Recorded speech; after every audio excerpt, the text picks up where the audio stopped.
Okay, week one in the books. Chris Long joins me every Monday here on the Ryen Russillo podcast, and our presenting sponsor is, of course, Belvedere. In partnership with our friends at Belvedere Vodka, join us for a live Ryen Russillo podcast in Atlantic City for Monday Night Football at the new Moneyline Bar and Book at the Borgata on Monday, September 16th at 7 p.m. We'll be enjoying cocktails made with Belvedere Vodka, the first super premium all-natural vodka, watching the Browns versus the Jets and talking football. And Jets and Browns fans probably could use a couple extra vodka sodas after what you saw after week one. I have never been to AC. I know that sounds weird, but maybe it isn't, because the closest I ever was to it was 2002, which longtime listeners know was not my peak year. And I didn't have enough money not only to gamble when we had some people from the Trenton Thunder that organized a bus trip. I didn't have enough money for the bus trip. So I lied and said I was busy, and I basically stayed at home and played Final Fantasy X. That was basically, if I wasn't watching baseball or working, I would play Final Fantasy X. That was my escape from reality, and that makes a lot of sense because I was collecting different gems and trying to combine them. And I had a sack where I could only bring out so many different things and different sword combinations, and whether or not to use fire or ice or magic. And so I was not cast in the first episode of Stranger Things, despite my ability to fit in. So enough about Final Fantasy X. Let's see in Atlantic City and make this feel real. So anyway, let's get to it. We said Chris Long will be here every Monday, two-time Super Bowl champ, 11 years in the league, and a guy that's about as good as a guy you're ever going to meet. So you were in AC just yesterday? That's crazy. I was in the city by the sea for my inaugural football Sunday, where I watched the shit out of 8 games and actually absorbed like what happened in half of them. These Mondays are different, man. I don't know if they're better or they're worse. What's this like for you? Well, first off, I am sore today, but I'm sore from sitting on my ass and straining my neck looking at games. I don't have the Toradol hangover that I usually would, but I anticipate a lot of Mondays I'll be struggling with a regular hangover because it seems like it's fun to drink and watch games, which I didn't do last night, because I just studied my ass off for this pod. You were really into this. There's so many guys that I've worked with over the years, and maybe they're just naturals. I don't know. They're naturals or they didn't even care. I'd be like, hey, are you ready to go? I'd be like, yeah, man. I'd be like, what are you excited about? Yeah, man, I can go in any direction. I'd be like, oh, so you're like not much. And that's just be like, hey, just call us up at 9:00. That's not what Chris was doing. I'm a rep guy. Yeah, I'm a rep guy. I mean, just like in football, I'm a rep guy. I'm not a natural. Did you know on Wikipedia right now, though, it doesn't list you as part of the Ryen Russillo podcast? Instead, it says tight end for Texas Southern. What's it like being a tight end for Texas Southern? Am I living my best life down there? There's less pressure on you. I can a lot imagine less. that. All right, let's get to a bunch of the stuff here, because we've been going over all the games and all the different notes. I think there's a few different headline things, whether it's Lamar Jackson, whether it's Cleveland Browns, the Philly win. But I want to start with the Pats' demolition of the Steelers last night, only because it transitions into the biggest story from the weekend, and that's Antonio Brown and all these different things. We knew the Pats' defense was going to be really good. I remember Damian Woody saying back in July, he's like, this is going to be one of the best defenses they've ever had. You were part of a group that maybe was misunderstood defensively when you were there and won a ring a couple years ago. What did you see from these guys? How are they built differently? And kind of, I want to definitely get into what's different about playing your role in a Patriots defense versus other stops. Yeah, I mean, as for the game, New England kind of owns Pittsburgh. What do we learn from that? Not much. Is Pittsburgh worse defensively, or is New England that efficient on offense this year? To be starting that way, we all know they get better. How scary and potentially boring is that for everybody who doesn't want to see them get another ring? The defense, though, is the thing that, if you're playing the field, has got to make you nervous, right? You talk to guys in that locker room, and they say, and these are guys that were there for that 16 run that I was a part of, where we averaged giving up 15.6 a game, I believe, which was first in the league. They say this could be the best defense they've had while they're there. And the secondary is the strength, right? They're elite. Collins is back. They added Bennett inside, who looks super funny in that number. They added Winovich in the draft.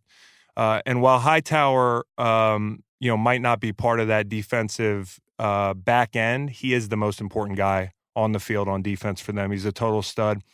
And, last night, no exception. They They really controlled the game. Connor had 20 yards rushing, which is something that if you're not going to be able to get the run game going on the Pats, you're not going to be able to get it going. That's why we were able to play so well against them in the Super Bowl in 2017 as we ran the ball up their ass. So last night, no dice for Pittsburgh. Don't know if they're that bad offensively or if this New England defense is historically the real deal. But on offense, too, I mean, shit, Brady carved them up and didn't even have to get the run game going. You know, that man coverage on those backs, it's impossible. And 4 receivers over 50 yards, hit 7 different targets. And how about this? First rounder, first time they ever took a wide receiver in the first round under Belichick, the guy's hurt. I think he's on short IR, the kid from Arizona State. Harry. Neal. Right. Yeah. Yeah, and most teams are saying, shit, our first round pick, the first time we've done this in 20 years, he's hurt. The sky is falling. Not so much. It's a total afterthought for them. And obviously with the news that came out a couple days ago, that receiving corps could get even more crowded. So this is the thing that, I've always thought when I lived up there and this run started, and a lot of Pats reporters used to take this great pride in this myth of the Patriots way, where it's like, oh, the Patriots only bring in certain guys. And it's like, actually, no, they're bringing anybody. They will. And it's more about bringing in somebody that they think they're getting at a discount versus what the open market would say about him. And apparently there was a story with Antonio Brown where they were trying to trade for him, and the Steelers were like, well, no, dude, we're not, we can't beat you now. We don't feel like trading you, arguably one of the best receivers in the league. So there'd be all these other headlines of, how will Brown fit in? How is this going to work? You were there a year, but I mean, is it really that different? Why is it that guys kind of go there knowing they have to be on their best behavior, and then it still feels like a reach to me that Antonio Brown, with everything he just did, and let's face it, everything he did, if you like him as a player, a lot of that stuff was bullshit, what he did. And so to say oh, hey, it's just all going to work out and flip the switch, we've seen it so many times with other Patriots. I still think it's a bit of a gamble, even with the way the contract is structured, that he's just going to accept the Patriot way. Well, it is a gamble, but it's a gamble evidently that they're willing to take. It seems to me they're getting a little greedy offensively. The risk, and you saw Teddy Bruschi tweet it yesterday if you follow Teddy, somebody from inside that kind of that Patriot sphere is like Teddy is a little bit concerned about the touches, right? This offense it's in flow right now in week 1. And everybody's got their role. Can you distribute that football with enough equity to keep Antonio happy? But I think in general the thing they have going for them is they have a clear precedent set. And it's not that Bill doesn't take guys who are up to bullshit. Bill takes guys knowing that these guys know what time it is. And the boundaries are clear. It's one of the reasons that Bill's so great is he keeps boundaries clear. And he doesn't make personal connections with players. And that's not even you could argue that he doesn't have a real personal connection with Tom. He keeps a boundary with the most important player in Patriots franchise history, because there will come a day, if he's still coaching and he outlasts Tom, that he will have to cut ties with Tom in some fashion. So knowing that you come in and they have this capital that no one else has, the Raiders certainly didn't have it, which is a guarantee that you're going to be in it at the end of the year with a big chance that you're playing the last game of the year. So for AB, he knows what time it is. He knows there are clear boundaries, and he knows that if he wants a chance at a ring, this is his best shot. And I also don't want to get lost in the fact that I thought Mayock did a good job. I think Mayock's taken a lot of heat out west, but that's Gruden all the way. Gruden's running that ship. Look at his paycheck. And Mayock was the one who hardlined AB. And that's the reason AB eventually decided to orchestrate, at least on the back end, this move when his guaranteed money was in jeopardy. So, listen, for the Raiders, you give up all this for AB and really get nothing for it. You're happy to have him out, but it costs you draft picks. And then for the Steelers last night, it was funny watching Big Ben say, he's asked about AB. He says, whatever. And Tomlin's acting like he doesn't give a shit either. He hasn't paid attention. But it's exactly like this thing where you have this ex-girlfriend who is just an 11, and she's gorgeous, drop dead gorgeous, but she's crazy. And you guys are you talking break to up. me, or are you talking to the podcast right No, now? I'm not talking to you. Do you have any 11s in your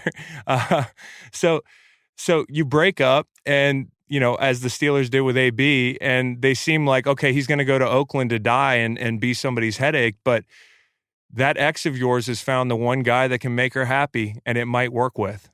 And they have to watch it opening week as they get ready for the Patriots. I know it's in their heads, and I know it's got to frustrate the hell out of them.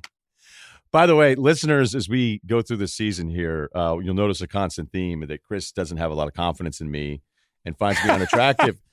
and now I used to bother me. I was like, man, Chris thinks I'm really unattractive. And then I realized you're such a nitpicky guy that I don't even take it personally anymore. You're just a hard marker.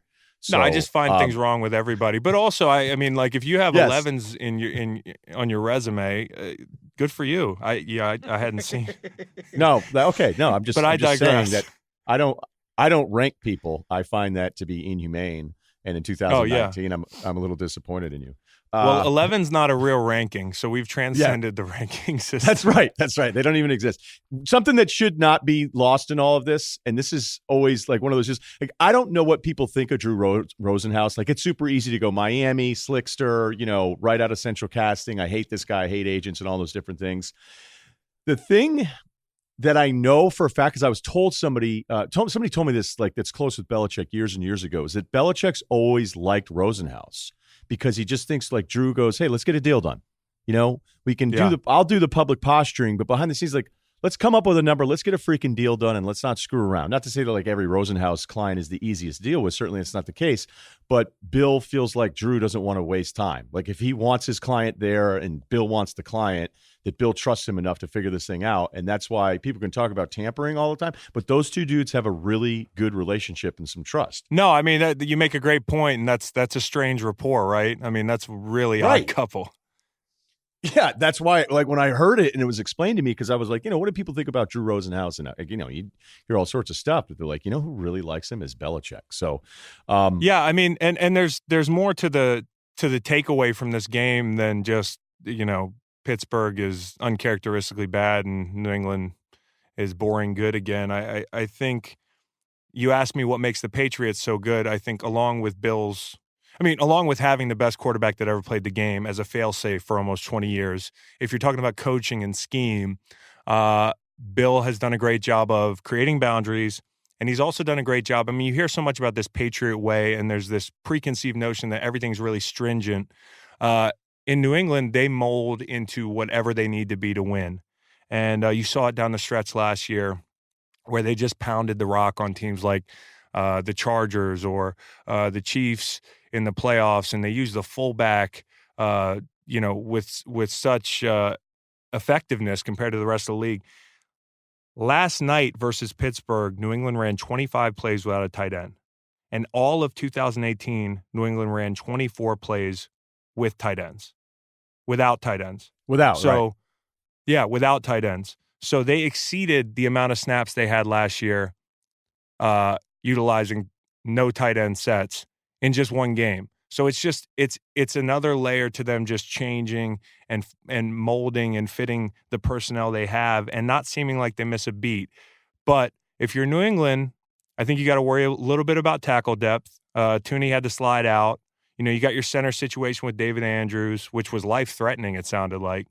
And you want to keep your 42-year-old quarterback upright. They don't have any dominant edge rushers, but that's not how they win, right? So, I mean, you look at Chandler Jones, you look at some of those people they let go, and their defense hasn't really missed a beat. I think it affected them the Super Bowl year they lost to us in Minneapolis. But other than that, they don't really miss a beat. They don't miss edge rush. So, interesting, and we'll see how the AB living with Tom situation. What do you think about that situation? Did Brady offer up any lodging for you? Nah, dude. It was kind of Edelman. How bummed out is Edelman hearing that Brown gets to live there? Oh, yeah. I mean, Jules immediately was pumping out the pro-Brown, propaganda. I won't call it propaganda because I do think he's excited on all his social media outlets. But I think deep down he's feeling a little bit. But here's the thing. I mean, like, you've seen pictures of Tom Brady's house, right? Yeah. They're all aerial pictures. So when you see someone's house and it's just aerial, that means the house is pretty fucking big, right? I don't think. I mean, I know Tom's being a good guy and extending the hospitality, but he could be a half mile away in that house. I mean, he's basically. So you don't think it's wing. a real? It's not like a real favor. He's basically saying like there's a compound and there's a guest house and you can go do your stuff over there. But like this isn't going to be, hey, you're in my spot on the couch. No, he's not going to be walking downstairs and AB's going to be eating, Nabisco premium saltines in the kitchen. Tom's trying to make a healthy shake. I mean, I think Tom lays down a few ground rules, one of which I think would be no docuseries in the house, which, by the way, that was incredible. That video, the production was fuego, bro. I mean, it was like, I tweeted something that AB, he might be in on an Oliver Stone reboot for Any Given Sunday, but like Blair Witch style, and we're all the extras. Like I started to wonder for an hour if he was. Of course, I'm baked, and that video comes across my timeline, and I'm just like, my jaw hits the floor. I'm like, this is remarkable. And turnaround. The best part is the turnaround's amazing. It was all when it and listen, he essentially wiretaps Gruden. What the hell's going on, man? I'm going to put that as the ringer for my wife when she calls me. I'm going to pull John Gruden's "What the hell's going on, man?" and put it on the ringer for my beloved wife, Meg, because that's usually kind of what she's calling me about, is like, what the hell's going on? Yeah, I was reading this article this morning, and I want to transition to the rest of the stuff because we're going to get to it. But there was this real feeling out there. They're like, Gruden just got so mad. He's like, all right, get this guy out of here. When they could have suspended him, they could have wrote it out for a little bit. He wouldn't be around the facility. Maybe they're able to trade him. Maybe he ends up not on the Patriots and piss everybody off. But the video production to be that quick, black and white, pool shots. I mean, that's, if anybody questions AB's work ethic, not that anybody has, like, that's a lot of hours. That's a lot of filming. Yeah, no. All those different cuts, quick cuts, star wipes. Okay, all right. It was beautiful. Game. I got to get to the next game because I feel like people are going to be worried that it's going to be an All Patriots podcast, and they already have that one here at the Ringer. Certainly it's called not. the Bill Simmons. Yeah, it's called the Bill Simmons podcast. Yeah. Let's talk about your Eagles. Ugly early, and then what do they put up? 32 straight points. Well, not 32 straight, but they got a late touchdown. It was a lot. From Redskins. Yeah. So what was going on? Give me the whole thing. I picked him to go to the Super Bowl. So where you're at with your other squad?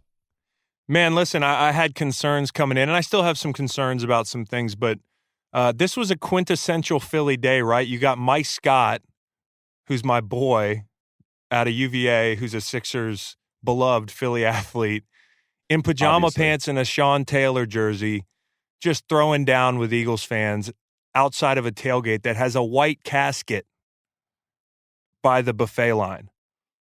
I mean, it was unbelievable. And by the way, Eagles fans, I love you to death. No city owns a player's fandom. I'm a Knicks fan. I played in Philly. I love Philly. The Eagles are my favorite team. But I'm a Knicks fan. Mike Scott gives this city a lot. He's a Redskins fan. You want him to listen, it'll only make him mentally tougher. Let him be a Redskins fan. That's bullshit. Don't fight your pro athletes. I mean, how hard is this? Booze. We had booze before the half, right? Washington scored their first touchdown on an opening drive of the season since 2004. Keenum and the Skins are up 17-0. You got Vernon Davis hurdling people like it's like friggin' 2005 at Byrd Stadium in Maryland. And Keenum hits Terry McLaren for 70 yards and a touchdown. And at the half, you're like, where's Zach Ertz? He's got 2 targets, 1 catch, 5 yards. They've only got 1 productive play, and it was really ironically out of play action. The run game hasn't done anything. 16 yards on 8 carries. And then if you backtrack, the Eagles are 4-5 trailing at the half in 2018. So I'm in a sports book in Atlantic City, and, the consensus is the Skins are going to the playoffs and the Eagles suck. It's like a huge oh shit moment. And then the sequence, right? I mean, they come right out of the half, and this is just what I would expect from Doug Peterson. You know, you put the fire out by running the football. You feed Sproles right off the bat. He looks great, by the way, to be 45 years old, coming off the couch right before camp. You get that big O-line, the best in the league in rhythm. Sanders looks good, the draft pick. You get Alshon involved. That 75-yard drive is the biggest of the day.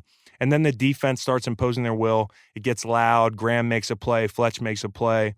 There's a penalty. It's 3rd and 20. Field gets flipped. Another Deshaun bomb, right?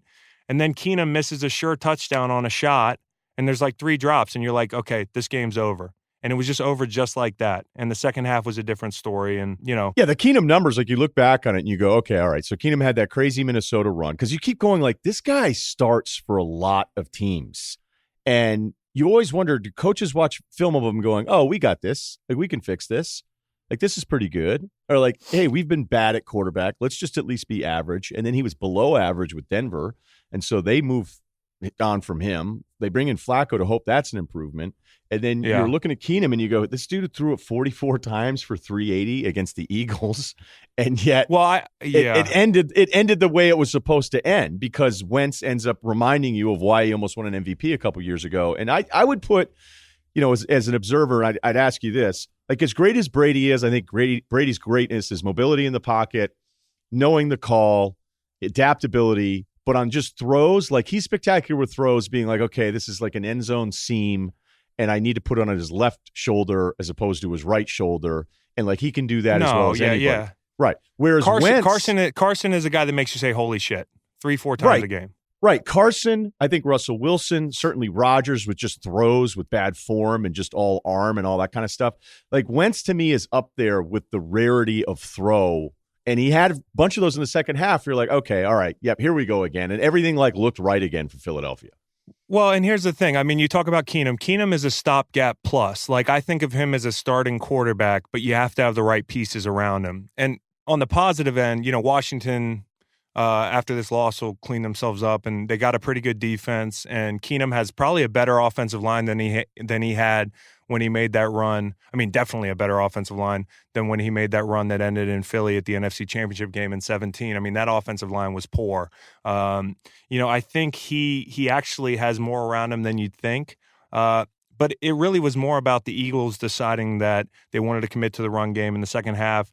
They were north of 100 yards. They committed to it. A trend here, though, with the Eagles is that generally they start slow in that first quarter. They got to start faster. Last year, I think they averaged like 2.6 points a game in the first quarter, per quarter in the first. And you have to start faster. And since 2014, they've been outscored 74-42 in the first half of openers. And in the second half, 125-24, they've outscored opponents. So there's definitely a trend going on here. I don't know what it is, but it's something they got to rectify. But Carson adding Deshaun Jackson is the biggest story of the day. He's only behind Jerry Rice when it comes to touchdown catches of 50 yards or more. I think Rice has 36. He has 31. And guess who he's 2 ahead of is Randy Moss. So this guy at his age should be able to take the top off the defense. You have to decide whether you want to play single high or 2 deep. You play single high, he's going to kill you. And you play 2 deep, take care of Deshaun, worry more about those shots. They'll bleed you underneath. And in the second half, you know, Ertz was targeted a lot more. They got the run game going more. And that just looked more like them. So I think in Philly, running back's still a bit of a concern. You saw they tried to trade for Gordon even after grabbing Howard from Chicago. They actually tried to send him over to San Diego.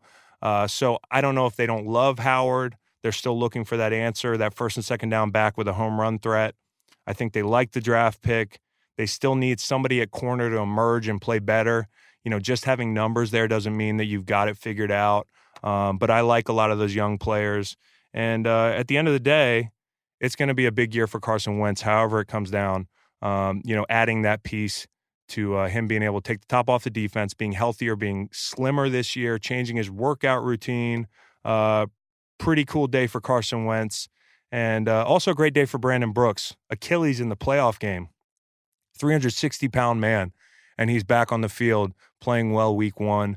Other injury news, Malik Jackson seems to have somewhat of a serious injury, MRI today, so we'll see what happens there. But the Eagles, the sky is the limit for them. Clement didn't get a carry yesterday. I'd keep an eye on that as well, though. Right. And for those that don't remember, Corey had that huge catch in the Super Bowl. So that's real. We know the Pats part's real. We know Philly looking good feels real based on expectations.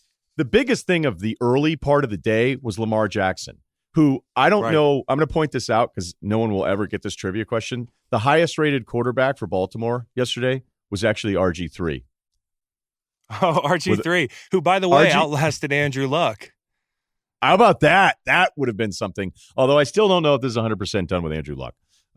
We'll see. Yeah. But RG3 ended up 6-6. Right. RG3 with a 99.7 QBR, which is 0.3% away, 0.3 away, not percent, away from being perfect. Lamar was a 99.4. Lamar, 17-20, 5 touchdowns. He could have kept going. They put up 59 points on the Dolphins. And as somebody who sat here on this podcast going, this a running approach with him in Baltimore collectively as they changed our offense on the fly, credit to Harbaugh and that entire staff, and they get into the playoffs. And I'm like, okay, but what exactly is this? Like, let's not fall for the one-loss record the way we did with the beginning of Flacco's career. And what are we really getting out of Lamar? And then I felt like against San Diego, God, I can't stop doing that with the Chargers. Against the LA Chargers in that playoff game, dude, we had a fine system in our locker room. Every time a coordinator said San Diego, he got fined. Okay, so well, let's go. $5. $5 for me right now.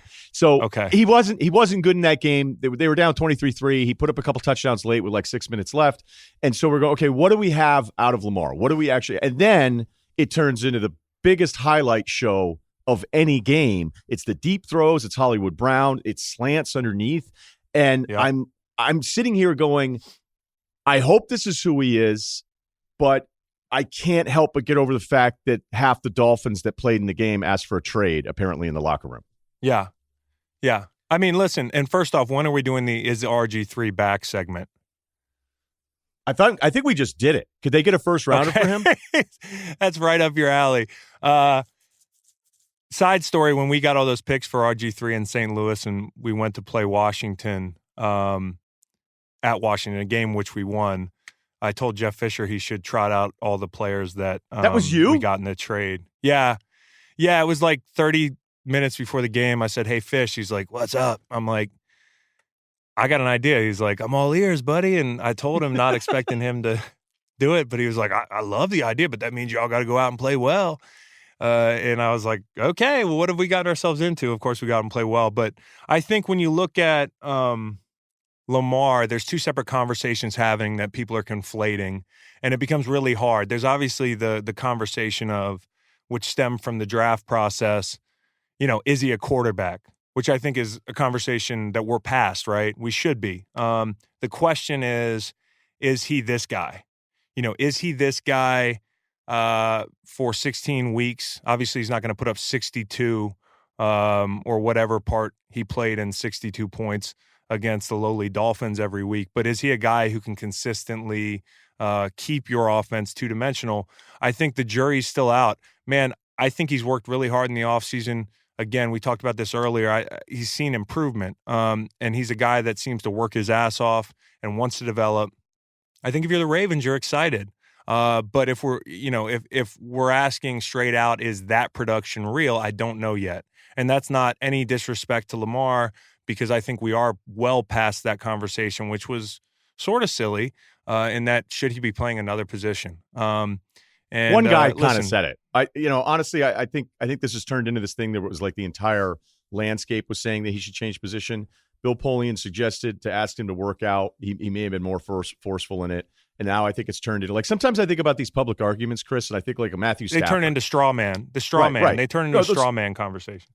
Certainly, but then I also think, like, sometimes the argument goes on for so long that it's like, hey, do we remember what the original argument was about? Like, Matthew Stafford is a perfect example, and I think we could put together like a long list of these kinds of arguments.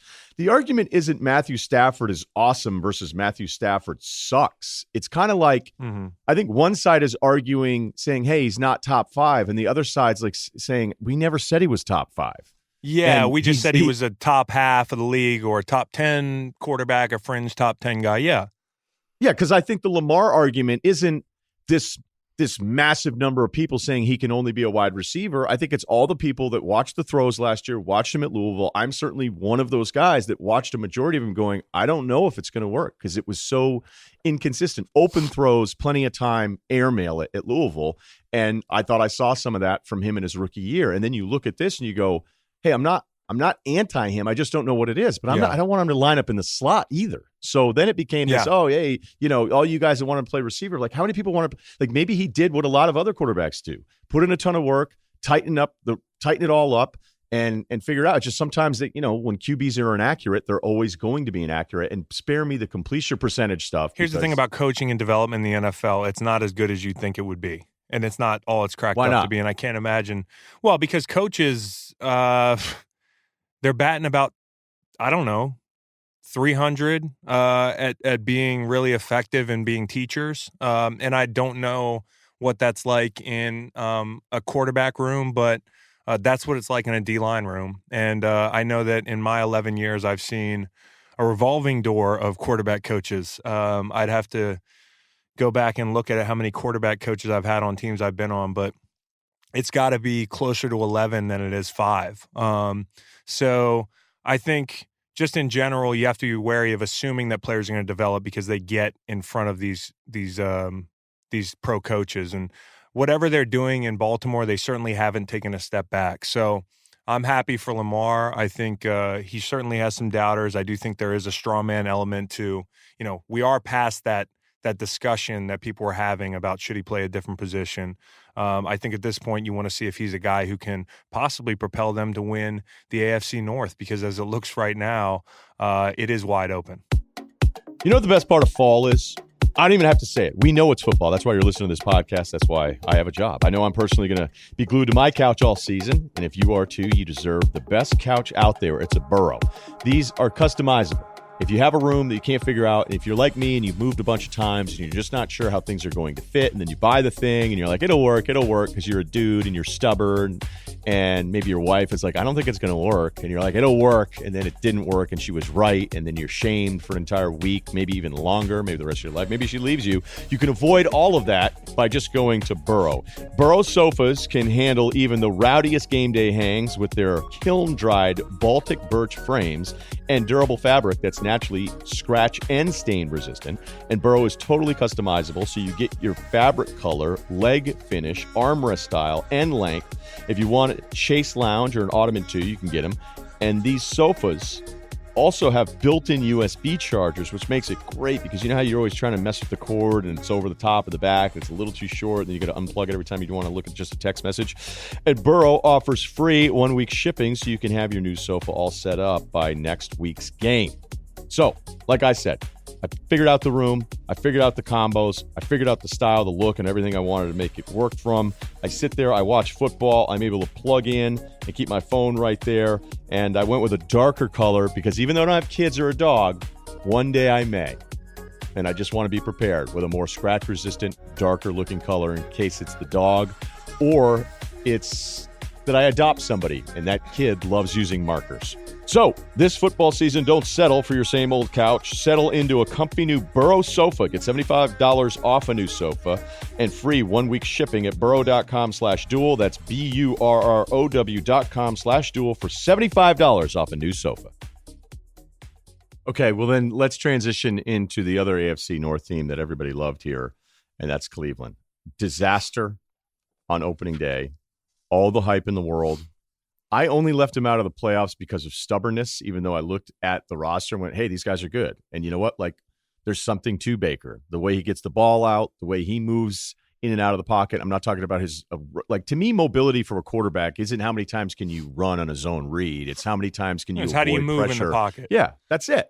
Like, Brady's one of the most mobile I've ever seen. And when I say that, people roll their eyes like I'm just high. And I go, no, I'm not talking like, an end around you're getting into, you're doing semantics. We're just using different words. And to your point, I mean, Matt Stafford's not that fast, but yesterday I watched him move in the pocket pretty well. So that's it. Right. And I see that from Baker. Okay. I see that from Baker. And then they lose to a Titans team that I never feel that great about. 43-13. They had 20 penalties called on Cleveland, 18 accepted, the most since 1951.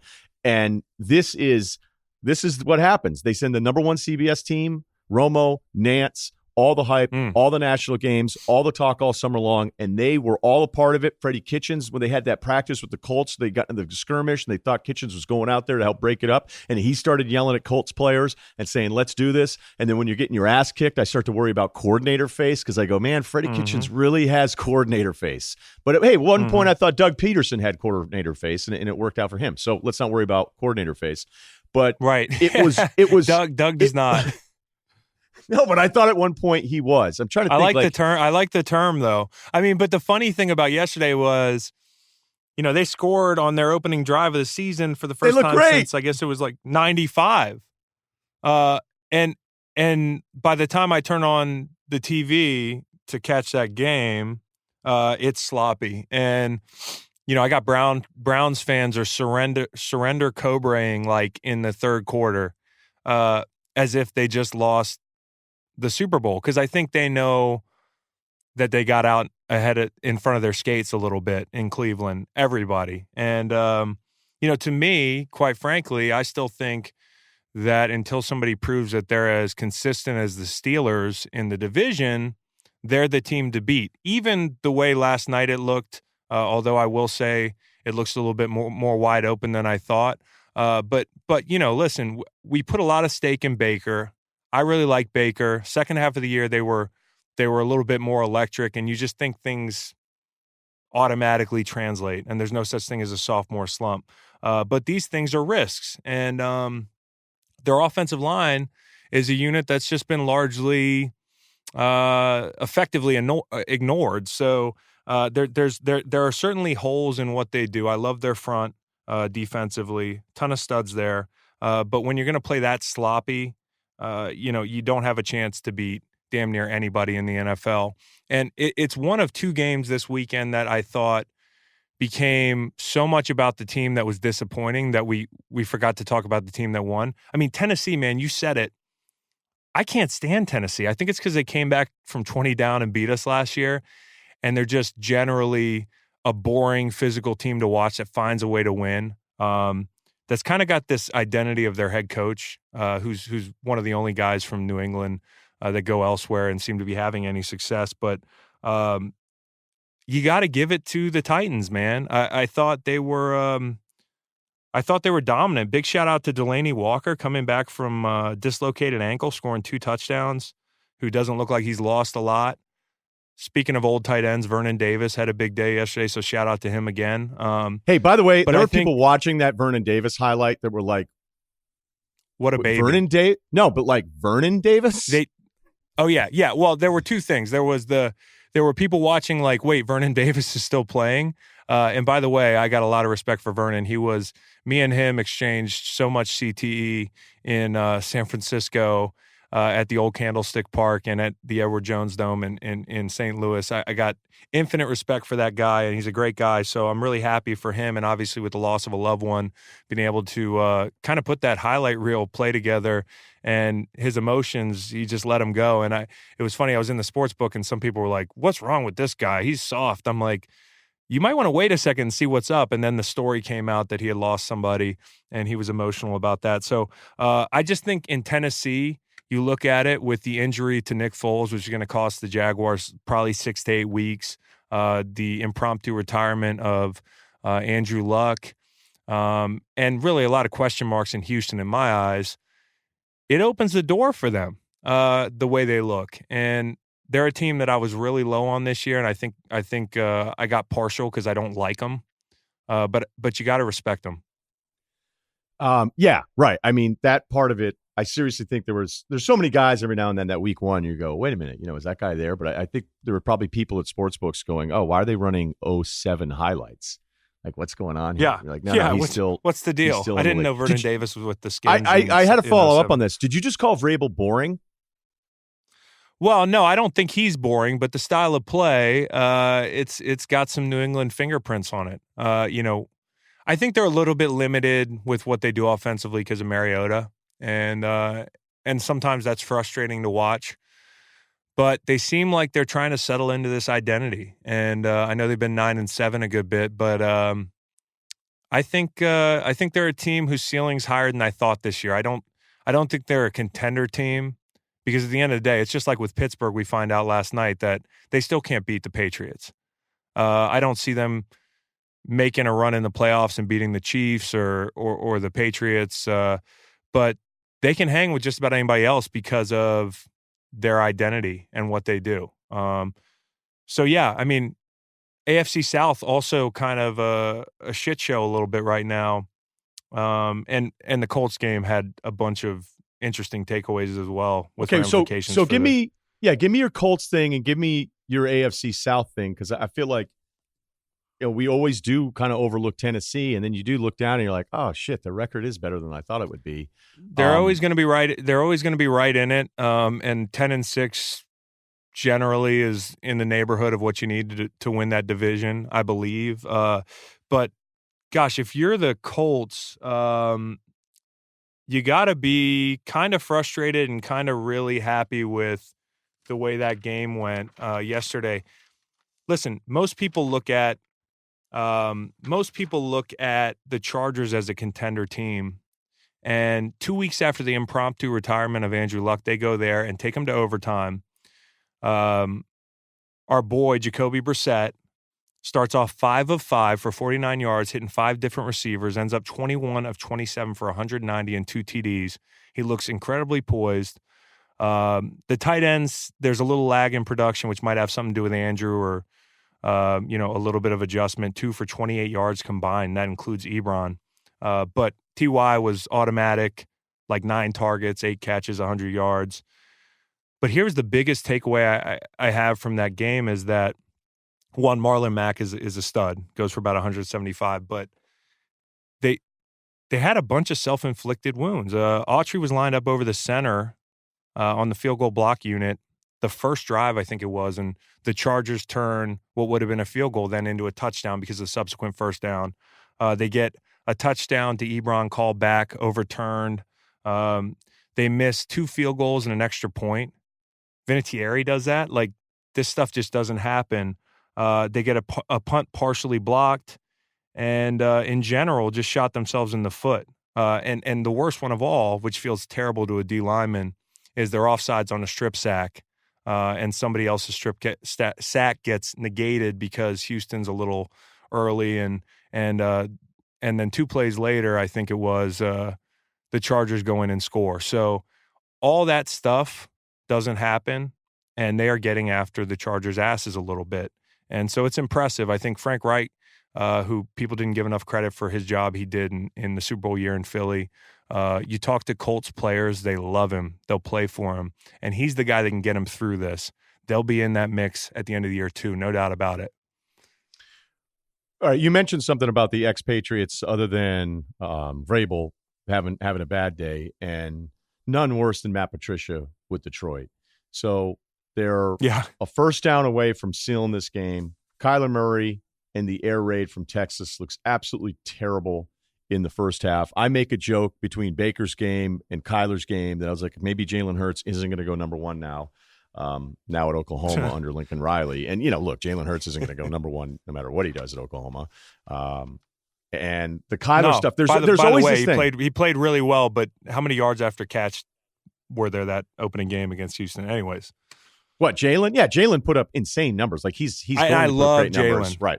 I just think there's a different level of reading that Kyler and Baker have had. And who knows? Look, with Lincoln Riley, the way people talk about Lincoln Riley behind the scenes, I was just like, this guy, like, I know this sounds nuts, but it's kind of Saban, Dabo, and then if you had your third pick of anyone in college football to run your organization, Lincoln would be the highest. Well, I mean, he looks exactly like these guys that are getting jobs.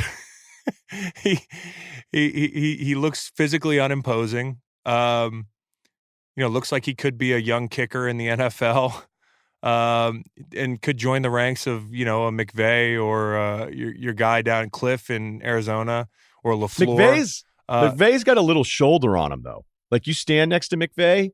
And, so let me ask you this then. Yeah. Who wins in a fight, Mortal Kombat style, in a tournament if you put Lincoln, because we'll just throw him in the mix as an incumbent. I don't like his offensive. chances with this thing starting already. I'm sorry. But, okay, so you got Lincoln. Right. Let's seed it. Lincoln fights Cliff and gets the winner of Sean and LaFleur. I think Sean mops the floor with LaFleur. Whoa! Who do you have? That's about as anti-LaFleur as Cliff is going to – look, I'm not going to pick Lincoln to beat anybody. Maybe Kellen Moore if Kellen Moore's a head coach here. Oh, yeah, Kellen Moore. Kellen Moore's got potential here. I think McVay seems aggressive. No, McVay is aggressive. Like I've seen him, and he's got a little shoulder thing, and he kind of gets into you when he talks to you, not in a bad way. He makes a real connection with you personally. At least that's how I felt. Is he like a strong handshake guy? I mean, I've shook his hand, but did you remember?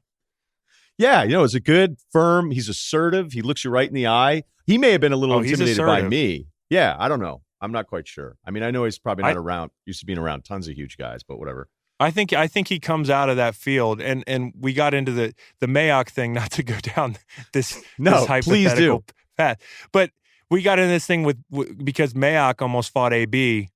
If you listen to the rumblings out of Oakland, I was like, I think Mayock's a top 5 GM when it comes to fighting to the death. I like him over almost anybody, but like John Lynch and Joe Douglas. Joe Douglas would just smother people.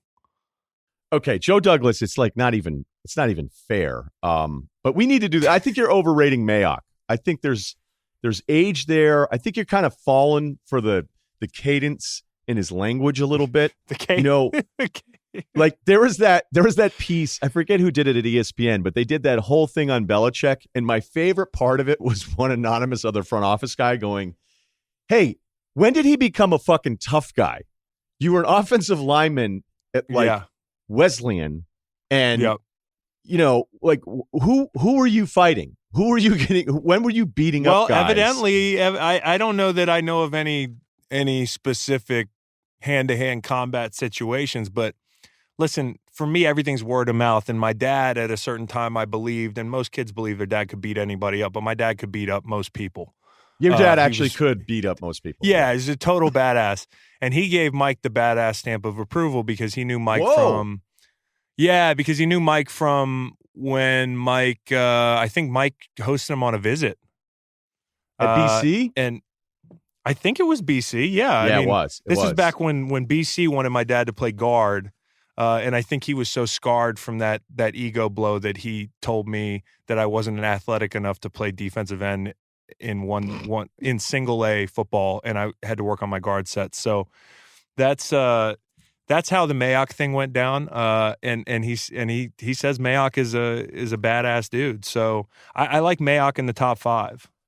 Because not to name drop, but I guess I'm allowed to if I was there and you were there. But when you went to bed and your father and I stayed up and watched an episode of West Wing at your house, we were talking about him growing up in Charlestown and his thoughts of our favorite movie, The Town. And I was like, look, I'm left out of this conversation. I lived in a part of Boston and I was in my 20s, and like I get overrated as a Boston guy, even though I lived there and I grew up. Okay, wait a minute. Steve Keim. Well, he wanted to pull you in and get some common ground on, like, yeah, you remember all those, those tough places, and you were kind of like, not really. Listen, my dad, my dad was from a rough area, and my dad was a tough kid growing up. And, he talked about how dangerous Charlestown was. And when I was with the Pats, I was like, I had one off day. I went in the city maybe 3 times when I was with the Pats. I drove up there one day on an off day. You were more of an Attleboro guy anyway. Yeah. Yeah, I'm more of an Attleboro guy. Provo. Really like Provo. I think that the ride, I thought I was lost. I was like, well, here's the Bunker Hill Monument, but these are all like, this is the most yuppie place I've ever been. And I call my dad and I'm like, what the fuck happened to Charlestown? This isn't the place that you described. Are you full of it? Or he's like, man, it's changed and everybody's getting, triple value for their house now. It's like, so gentrification has hit Charlestown. Okay. Well, all that's accurate there, but I didn't have a lot. I just sort of nodded my head a lot and was like, yeah, no doubt. No, I remember that spot. And I felt like I was just playing along because I didn't want to offend your dad. All right. So if your dad signs off on Mayock, that gives Mayock way more street cred than he would have had. That's going to be the biggest thing from this podcast is that Mayock street cred. But let's not leave out. Yeah, we're not going to put Belichick at the top of the tough guy power rankings there. What about John Dorsey? No, I don't think Belichick's afraid to die, which is dangerous. That's true. And that was kind of my Dimitrov thing. I know he's smaller than a lot of guys, but his cardio, he's going to be he's going to be going all day. That guy. He's like definitely a guy who counts his steps every day. Absolutely. Peloton sent him the bike that you can't even get. No, he's got a Peloton in every room of his house, which is undoubtedly, mid-century modern decor, really sharp interior, and he's got a Peloton everywhere. And maybe even like an architecture setup with a T-square, but it's just a hobby, and it's off to the side. He's like, I'm working on it. Where were we? What, on this podcast? I'm going through all the GMs quick. Yeah. You got any other entries? Elway. You think you're going to knock out Elway with one punch? No, Elway's jaw is made of it's just calcified. Yeah, right. So good luck beating on him. And then you did mention, because we didn't do this because we didn't mention him, but John Lynch is probably ranked number 1. I'm still listen, total animal on the football field. Just because Joe Douglas wasn't a pro, I mean, he was a college player who's an imposing guy. I mean, he's a guy that looks like he walks around with the guy that has a lot of money and will make people go away. Another thing is Howie Roseman. Somebody asked me where does Howie Roseman sit in this conversation? I said he sits in his office, because let's not rank Howie Roseman. Howie's is my guy, but he's gonna be low. I think he'd tell you that him against Joe Douglas is a bad matchup. I want to throw Les Snead in there though. He's a little bit off his rocker. Oh, no kidding. Because I would say he's more sinewy than he is a size guy, but I see him out here all the time. He's paddleboarding. I don't question his cardio at all. I think, and I've even said this, I go, do you think because you look like Thor, there's a higher expectation that you're just going to be successful? And I think there's a chance you're buying into the Thor theory. I think what I'm buying into is his heart rate doesn't deviate from 50 beats a minute in any dangerous situation. I just don't think you can move him easily. He might get his ass kicked by Joe Douglas, but he's not going to be afraid at all. I'm totally cool with the Joe Douglas ranking. He actually was at Richmond with McShay. So yeah, total stud and a great guy. But I'm going to have to get the Joe Douglas. If the guy with money says somebody needs to go away, Joe makes him go away.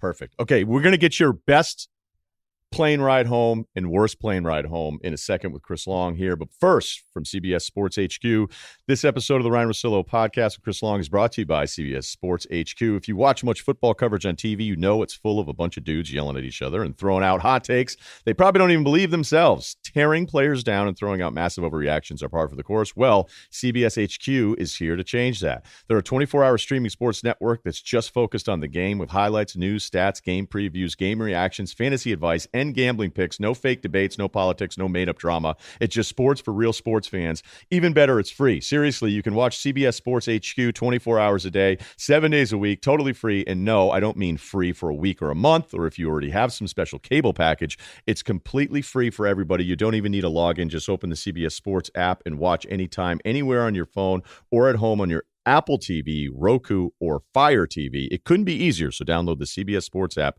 and watch CBS Sports HQ today.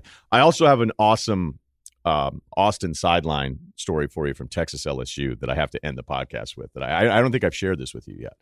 So, well, please tell me it's McConaughey. So it is McConaughey related. Yeah, we'll get to that. Yes. Okay, this could be a good way of doing what was the best win, worst loss thing. Because sometimes we used to do it before the weekend. We could do whatever you want on this podcast. No rules. Yeah. What would be the worst plane to be on? Just right. Yeah, exactly. But then I want a story from you on your worst plane ride ever as a professional football player. Oh, shit. God, there have been so many. Let me start with worst plane ride ever. I don't know if this was the worst plane ride ever, but coincidentally, it was after a tie. 2012. we go play the Niners, who were absolute bullies against the rest of the league, but couldn't bully us because of our That's front right. and just that. the way Yeah. and the way Fish coached with physicality. And it was ironic. I think we went 4-1 in the division that year and missed the playoffs by a sizable margin. And along the way are beating teams like Seattle and sweeping, splitting with the Niners. So we go up there, Frank Gore, Anthony Davis, Ayupati, Staley, big guys, power running game, which is all but gone in the NFL now, counter power, Vernon Davis, Delaney Walker, they were stacked. And we're getting after him. We knock Alex Smith out of the game. We concuss him. And next thing you know, this skinny guy with a fro trots out on the field. And we're like, who's this guy? And their offense just catches fire. Of course, it's Colin. And I played one of the better games for sure of that year and was all over the place. And at the end of the game, we tie him, and I just don't know what to think. And I've never been a part of a tie, so I get on the plane, and naturally I tie one on, and I've got, Captain Morgan or whatever, Crown Apple, whatever's the D-line drink of choice, and I'm just housing it. And I'm getting on the bus afterwards when you get off the plane, because, of course, when you're drinking on a plane, you get drunker, and then when you're drinking and you're completely dehydrated and you played 70 snaps, you're a risk to be blackout pretty quick. So I'm getting on the bus, and I hit 2 steps and face plant right in front of the driver. And I look up to look at the driver, and I'm looking, and I see that Jeff Fisher's sitting right there. And Fish just looks at me, and he said, "Well, you played great, buddy," and pat me on the back. And I go back to the back of the bus. And that was my one post-tie plane ride, and just shows you how cool Fish was. But Arizona last night seems like Detroit's best chance to get out to a fast start. I mean, you really don't know what Arizona's offense is going to look like. I think they're definitely in a rebuilding phase, even if you like Kyler Murray, even with his progression late in the game. By the way, he's 14 of 17 for 154 and 2 touchdowns in the fourth quarter. So you see how he grew through the game. Imagine how he's going to grow through a season. And one thing he's always been is really even-keeled. I mean, you look back at the playoff game, I think it was against Bama. Was it Bama? Yeah, Bama. So I mean, you look back at like the Bama game, I mean, and he's just powering through it, and he's got an even keel the entire game, and you saw the same thing in his first pro start. By the way, of all the question marks about a Detroit team that I think is going to be a lot better than people realize this year, I like what they did in the offseason with Daniels, with Trey Flowers, with their front. Obviously Snacks last year in the trade. They've got Slay on defense. They picked up a guy that kind of fits that Belichick mold at backer out of Hawaii, and I think it was the second round. I think their defense, which was really good the second half of last year, will pick up where they left off. So Kyler making those strides against a defense like that is impressive to me. But on the flip side, this tie was as much a loss for Detroit as it was a tie, because you had to get out and start fast and pick up some confidence on the road with a new coordinator in Bevel, who made Stafford look pretty good through much of the game. But how about Bevel in that timeout? I mean, everybody saw it. Matty P said, or Stafford saying, "Trust me," and the timeout gets called anyways. And I guess there's some talk that it was Bevel who called the timeout, and it was. Unless they got it from somebody else, but you saw the replay from that far side. Yeah. So, and at the end of the day, I think Patricia has to sign off on that timeout. But how about Bevel giving the Patriots a ring a few years back? And then you sign him, and he probably costs you a huge opportunity at a road win to start off the season. The juxtaposition of that relationship with Matty P, because obviously famously he didn't run the ball with Marshawn. Can I jump in on that real quick? I know this is completely unpopular. It's far more popular to think that Seattle's, and like even Lawrence Tynes today is making fun of Pete Carroll, saying he beat Seattle in the Super Bowl. With clock, timeout, game management, all those things lined up, they had to throw the ball at least once. They were going to have to throw the ball. Like, I get that if you just hand it off to Marshawn, everybody's giving you the automatic that he waltzes into the end zone, which hadn't happened on the previous tackle with Hightower clipping his feet and making an incredible play. But there was going to have to be a throw likely in the progression of plays there, but it's far more fun to say that it was the worst most call dangerous, in the history. most dangerous place to put the ball down on the goal line is right in that slant window with a timing throw. The ball, it was a bullet. Malk caught it, but that ball could go up in the air, a whole host of things. And I also like just buying into that lore because I think coordinators are extremely arrogant. So I'm a little bit partial to heaping it on the coordinators when they just don't do the right thing. It's kind of like Shanahan in the Super Bowl against the Pats. They throw the ball when they should have just ran the ball, and the game's practically over after Julio catches the ball on the sidelines. But they hold me, Trey has a sack, and they're out of field goal range. And if not, I think an entire legacy is altered in Atlanta, and we're talking about Matt having a chance to be a Hall of Famer. As crazy as that might sound to some people, he's gunning for all their franchise records, and he's probably got a ring. Well, you don't have to explain that.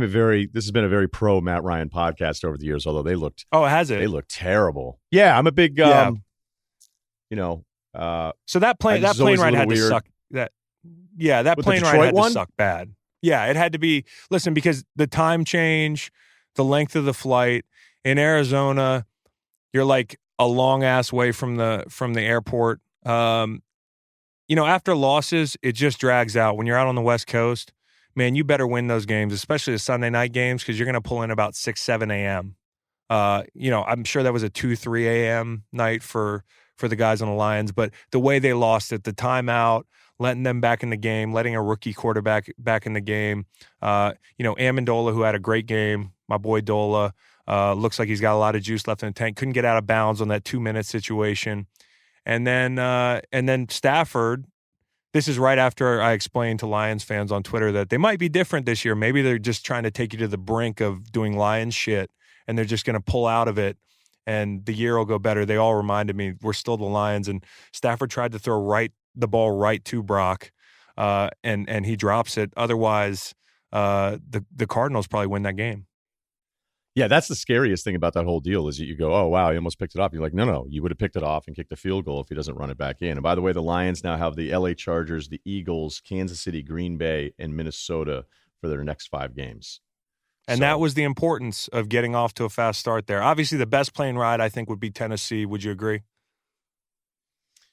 Yeah, because all they had to hear about how great the Browns were. I mean, it's I know how you guys are a little bit. I mean, I'm not trying to say I understand how every one of your heads work, but when you're a team like Tennessee that is consistently overlooked, as we've already brought up, and then you hear all summer long how good Cleveland is, and you kick the hell out of them at their place. Mm-hmm. Now, granted, it's not too long of a flight, so I don't know how loose you're going to get. You may be asking. Well, no, I think that's what makes that ride back great. Because and you get to go to Nashville. Short. You just go to Nashville. So this factors, you said it. It's a short ride. Your buzz is going to be good when you hit the ground. And you catch an Uber to, what do they call that area in Tennessee or in Nashville? Electric Avenue? Is that what it's called? I don't know. It's fucking electric. I don't know if it's called Electric Avenue, but it is electric. It's a city I haven't spent enough time in, but it is. I can imagine after a win, it's pretty fun going back there. And you just have to feel good about what they just did. I mean, that's a team that seems real tight. You heard Delaney Walker talking about it. He was like, they are who we thought they were. You want to crown them, to the homage to homage. Is it soft H in homage? It's supposed to be. Does anybody say homage? I don't think they do. I think you do, or you did. But I don't heard know Jay-Z say homage. It's Jay-Z. I think his rules are different, especially if you're a rapper. Like I heard Juvenile end an entire song with "ha" every single line. So it's a great song, though. It is a great song. I'm not sure that there's a ton of rules being followed there. So I think you can actually get away with that one. Had you not self-corrected, I think you would have been fine. So don't worry about it. Yeah, well, I like to self-correct and keep it 100 on this pod. Let's talk about things you thought might be real or fake coming out of week one, because we always overreact. I mean, week one last year, the Bucs lit up the Saints to the tune of 48 points. You look at like last year, Indy's, you let some people tell it they're dog shit till damn near half the season. Then they're everybody's hottest team. The Skins were in front for a lot of the first half of the season. What are you not sure on? What's real? What's not real to you? I'm not sure that the Browns are actually this bad, even though I'm sure everybody wants them to be, and I totally understand the Titans feeling that way. The Ravens, I thought Lamar looked as good as any single player in the NFL yesterday. That was an all-time video game performance, even though I hate using that video game cliche because we've all been doing it 20 years. I got to see it a couple more weeks, and I got to see it not against the Dolphins. I think the Vikings putting up a really impressive performance. That's real. Like, I thought the Vikings were one of the best teams in the NFC last year. Right. I expect big things from the Vikings this year. Whether that's an NFC title game appearance and all that stuff. The Eagles thing we've been over real, Pats real, all that stuff. What about – see, this is one of my favorite things. I want to agree with you on the Vikings, and I want to tell you why they're my favorite in that division, and they were before Thursday night. Dalvin Cook, everybody's talking about his reemergence and him being healthy. Sure, the running back depth scares you, but if he can stay healthy with the addition of Kubiak and Dennison, obviously Kubiak helping the coordinator out and Dennison working with the O-line in the run game, they're going to be tough to beat. And I buy what they did yesterday. I still worry about the tackles in protection, but you got 2,000-yard receivers. You take the pressure off Kirk Cousins. I think everything that we're conditioned to know or think we know about Kirk Cousins, we can toss out the window a little bit more this year because this is the best team he's had in Minnesota. And I think if they get home field, it's going to be tough. But long year, a lot of time for him to regress into Kirk Cousins form. But, man, Kubiak, Dennison, Cook being back healthy, I like it. They're the best team off the bus in the NFC North.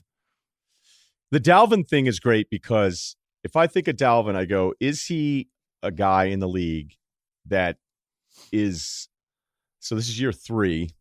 He played 4 games his first year, played 11 games last year. I mean, we're talking about somebody that, we know he can catch the ball a little bit too, but 354, 615, goes off yesterday. Is he the best bet to finally establish himself, not just as a star, but a superstar, dynamic, game-changing kind of player, a position we haven't seen it a ton lately, like who exists? Like, we know how good he is, but he could be reached star status, like Saquon-type level. Not saying he's the same player, but that kind of, oh, my God, we got to deal with that guy. Like, is he the closest to that of somebody who's actually already been in the league now in his 3rd year? Well, I think he's the biggest opportunistic gain for a team.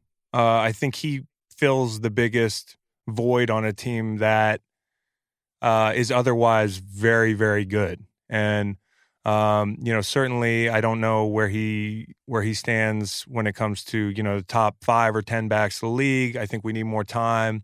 Obviously, had a season-ending injury his rookie year and then a hamstring for I think 5 games last year. We need to see a bigger sample size, but as far as a team that addressed a need with a player, this one could be as impactful as any offensively, certainly in that division, but in general. Yeah, I think that's kind of the exercise here. At the end of the year, we said Dalvin Cook's one of the 10 best offensive impact players in the NFL. I don't think any of us would necessarily be surprised. We just can't possibly say that about him when we're on his 3rd year. We're wondering if this is real or not. Like, Sammy Watkins is a different version of this.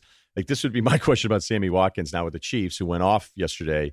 And you go, is this the longest it's ever taken a guy to look like the guy we all thought he was going to be when he left college, considering it's year 6? Now, I'm not saying he showed flashes in Buffalo, but I mean, I think this is a bit of an anomaly, but you could see a bigger year for him for sure. In Minnesota, as much as we're talking about Cook, we should be talking about Kubiak. They go hand in hand. That zone run scheme really takes a lot of pressure off of O-linemen. You know, I mentioned them having some issues historically up front. It also helps moving Kirk in the pocket and doing some things that are more on brand with what Kubiak does, and I think it's just going to be a big key. Another thing I really buy offensively. I mean, we talk about Minnesota's offense, is Dallas's offense, man. I mean, so you think that's real? Right? Even real. After just against the Giants, you're week one, you're like, Dak looked that good, Kellen Moore, the stuff they're like. How different is the stuff that they're doing now with Kellen Moore? Well, it's way different. I think they're doing. I mean, Kellen Moore. I mean, the guy looks like he's like 23, and nothing makes you feel older than seeing these young coaches, you know, flourish. You know, me being 34, these guys are babies, but he's on the hottest seat in pro football, and I'm not saying that because his job's on the line. I'm saying that because the Cowboys are still thought of by a lot of people as America's team, and they have a Super Bowl contending quality roster. And the thing that lagged last year, especially before the Amari trade, was the offense. So in comes Kellen Moore, Dak's asking for a contract. And if I'm Dallas, I'm waking up this morning like, hey, this is a good problem to have, but we should have paid this fucking guy a couple days ago because he looked awesome. And I'm somebody who's doubted Dak at times. I respect him as a leader, I respect his toughness. I think he's plenty capable. But I didn't see this coming. He got everybody involved. I saw him take a deep shot to a fullback in the second half. You know, a dude with high blue socks that was playing fullback. He threw the ball 40 yards downfield to this guy. And he's hitting Jarvis, the young tight end, who, by the way, has to be super excited. They love him there. And he gets Witten to kind of tutor him early in his career. They get Witten back for whatever that's worth. They love Gallup.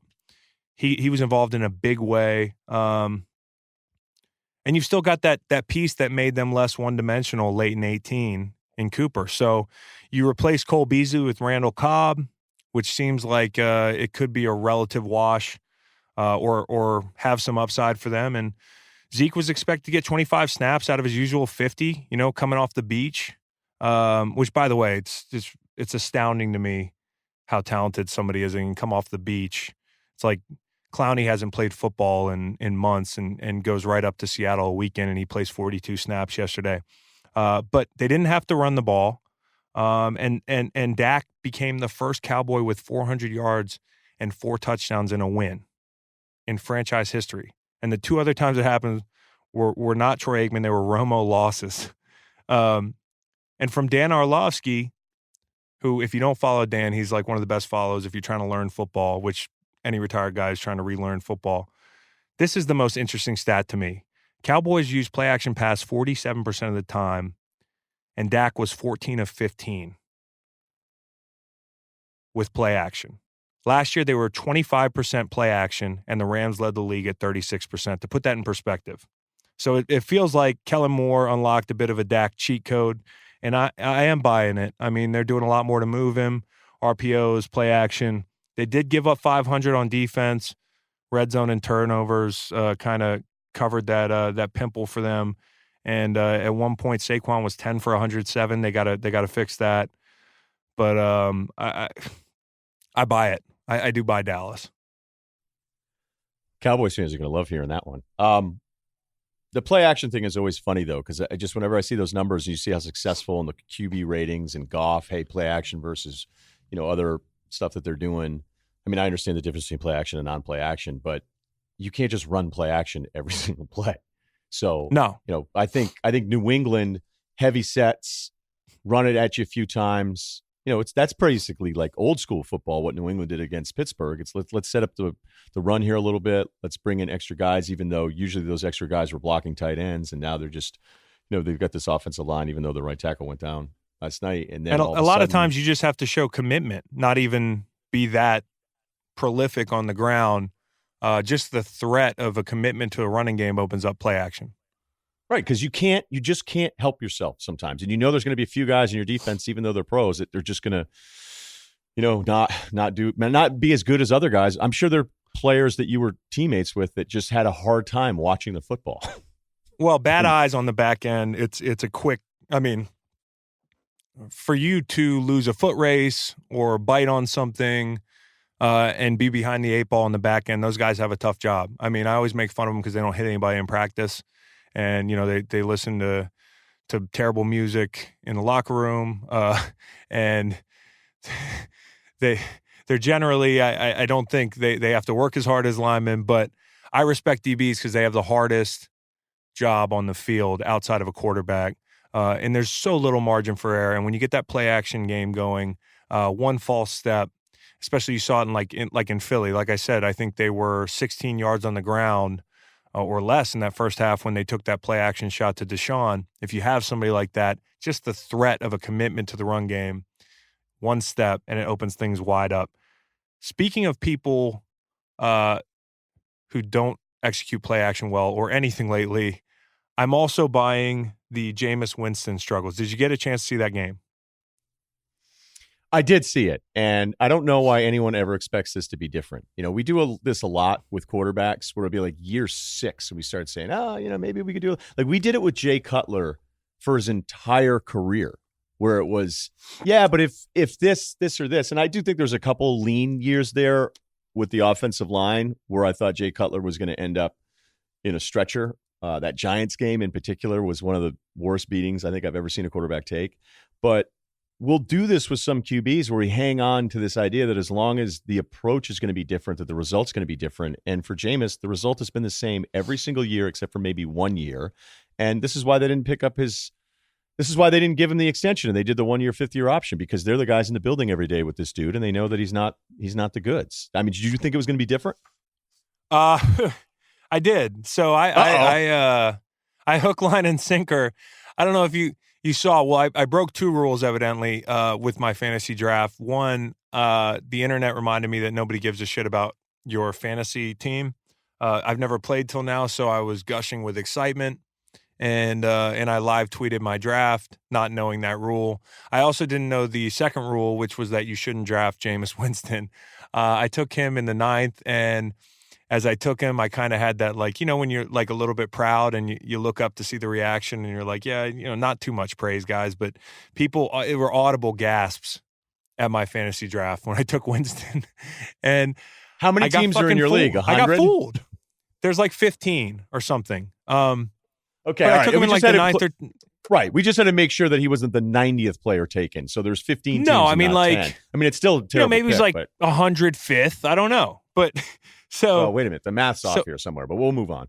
Yeah. I'm deflecting how bad that pick was. But Arians, who is supposed to be this quarterback whisperer, I'm imagining him like whispering in Jameis's ear, because that's what they do. Do right? it. You want to do it. Do the whisper routine.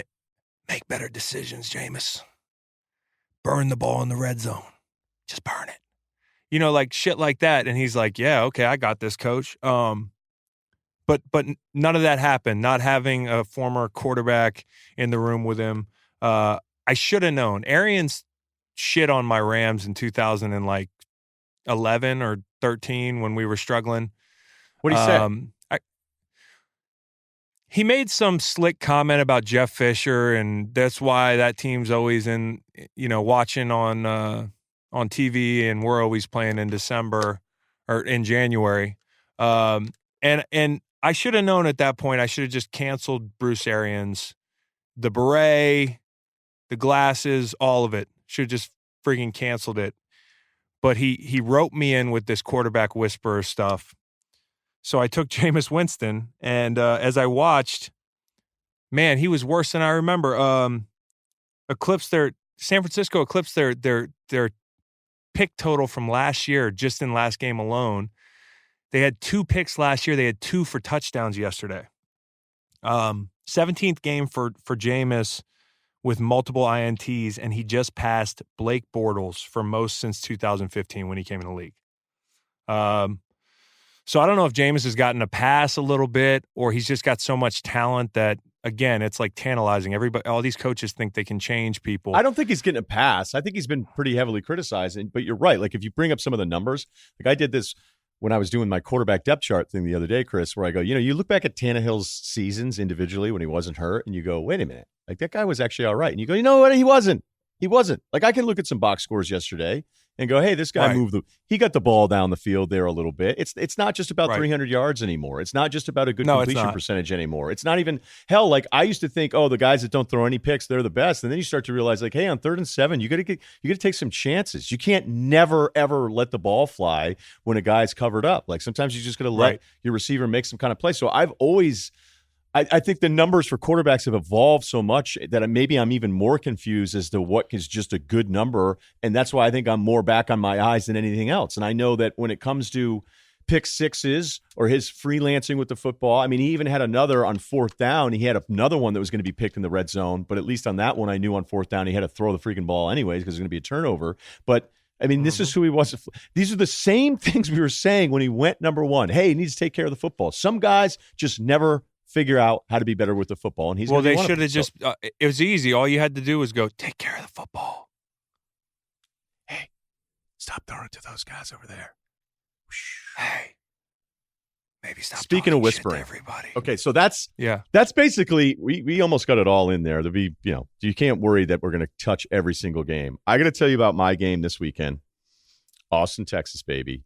I was there last year on the sidelines for the USC game. Texas looked good. I'll admit to you, even though I know guys understand my affinity for LSU, I do really like Texas. I like Tom Herman a lot. Thanks to the entire staff for bringing us down there. But going into that game, I thought LSU had more dudes, and I was incredibly impressed that Texas made that a game after really having like 2 positive plays the first half and still being in it. But it felt like to me LSU was the better team, and then the thing got out of control. It was hot all weekend. I know Texas fans think LSU players were dropping on purpose to slow down momentum, but in reality, you can attest. No, I was on the sideline. Vodka tonics deep on the sideline. Actually, I didn't pregame at all for that one. They have this new thing where I forget what it was called, but it was a soda water in a can, so it looked like I was drinking IPAs. And guys were like, hey, do you want a beer? I'd be like, yeah, get me another one of those, the Rambler. And awesome, yeah. This big is it the seltzer movement? But it wasn't a hard seltzer. It was a virgin seltzer. So I was sitting there pounding virgin soda waters the whole day, and nobody knew I wasn't drinking. It was awesome. And so that's by like the time, the trick. You got to do the trick where if somebody buys you shots at the bar. Have I done this around you? Yeah, we did it in Montana. Yeah. No.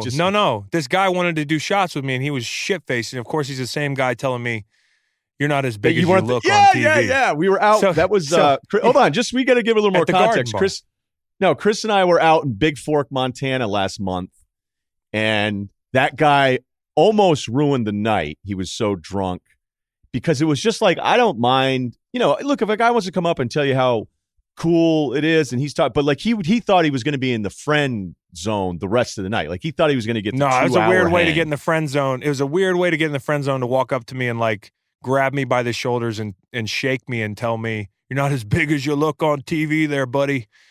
I was like, I'm about 250 pounds. What do you weigh? And then he's stumbling over himself to try to get shots. So what I started doing was having the bartender, I said, okay, you want to do a shot? Here you go. Let's do rail vodka. So I send him rail vodka, and I take a shot of water. 1 shot, 2 shots, 3 shots. The guy disappears. I hope he's okay. But if you're annoying me, he didn't disappear because as you were telling me what you were doing, because I've done the just dump it, and then I've also done the thing where I'm like, okay, and then I end up hating myself for doing it. But I just hate letting down 20-something-year-old dudes.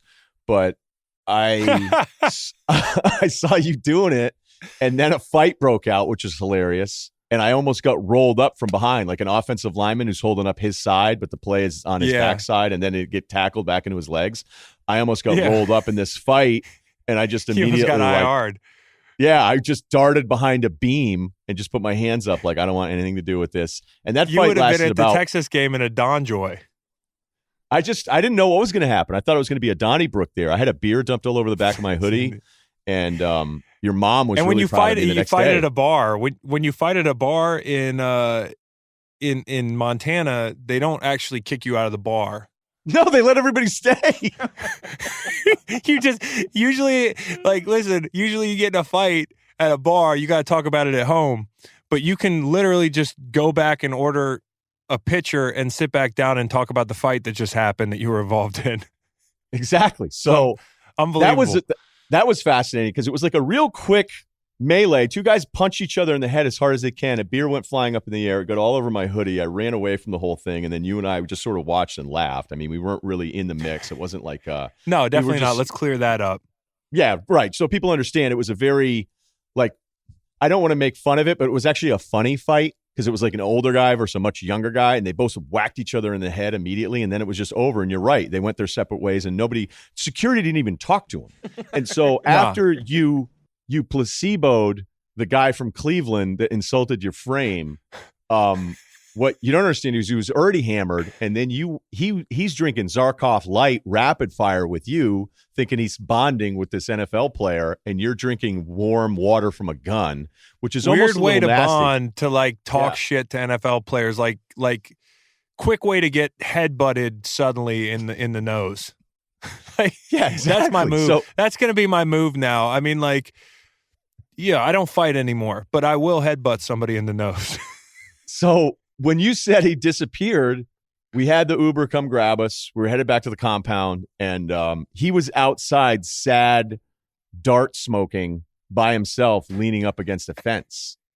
And I went, "Oh no, yeah, he was. That's Yeah, what the well vodka is going to do to you." Because he went past his.